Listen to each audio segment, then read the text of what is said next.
All right. The first question, I'm gonna go to Zoe first, and then Doc, of course, I want you to answer it as well. Okay. And I'm sure all the real ones throughout uh, uh the illustrious Jackson State University fan base would like to know this answer.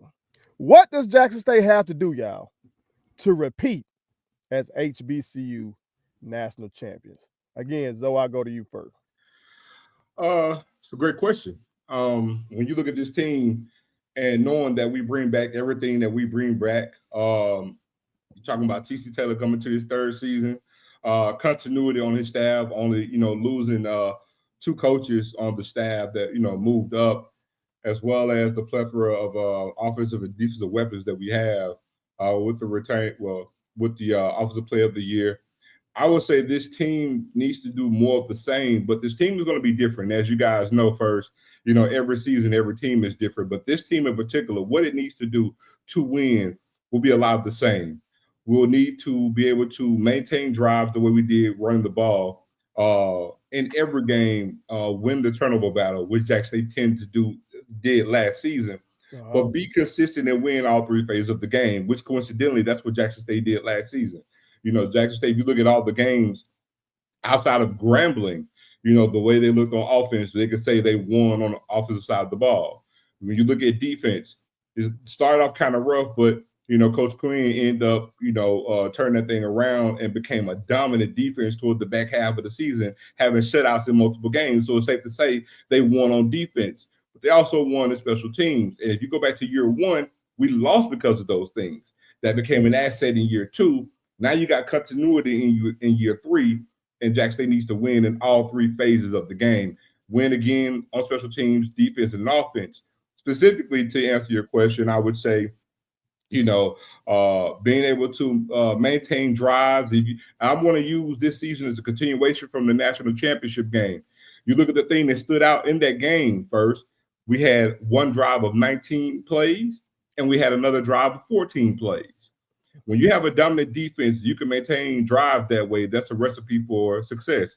Mm-hmm. Also, we had a punt return for a touchdown, called back inexcusably, which was an error, called back, but still a touchdown nonetheless.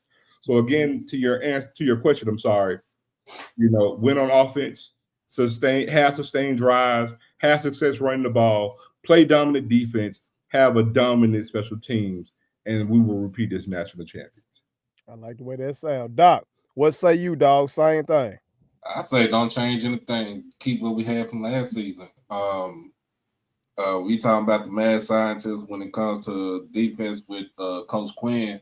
The way that he adjusts, really not even in the second half, but after a certain drive from the opposing team, he's been able to adjust. And as far as offensive wise go, keep running the ball. We don't have too much of a bell cow running back like we did with Herb Mulligan. Mm-hmm. But when you look at it, we do have a plethora of running backs that can go out there and give you 500-600 yards for a season. You might got one that can give you 700-800 yards. We have one that can give you at least 1,200 yards, all-purpose yards, in rushing and receiving, and in a return game.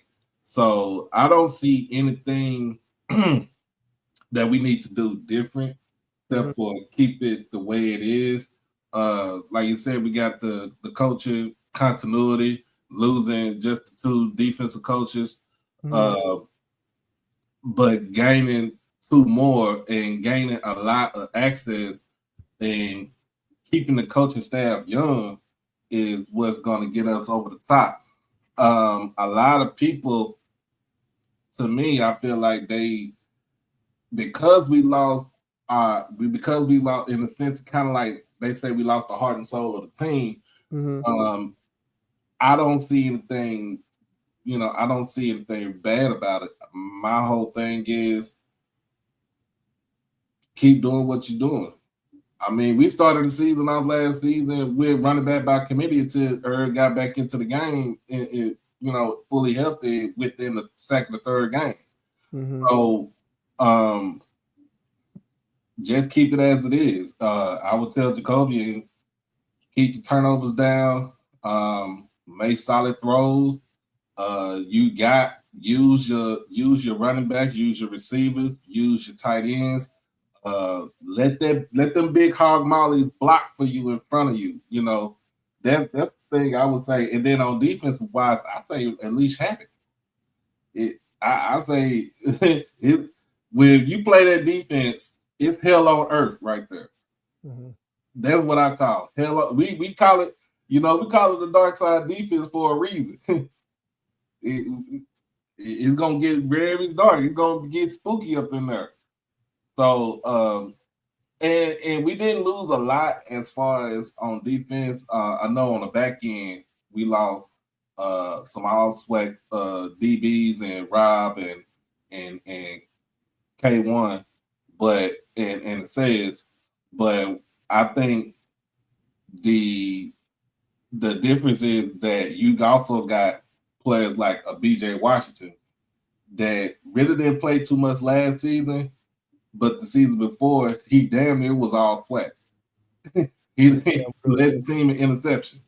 You're damn good. So you look at that, and we still have some sort of continuity in the defense. Front seven is, to me, is by far is one of the best in the conference, regardless. I put that on anybody. I think the second best front seven I would look at would be Southern.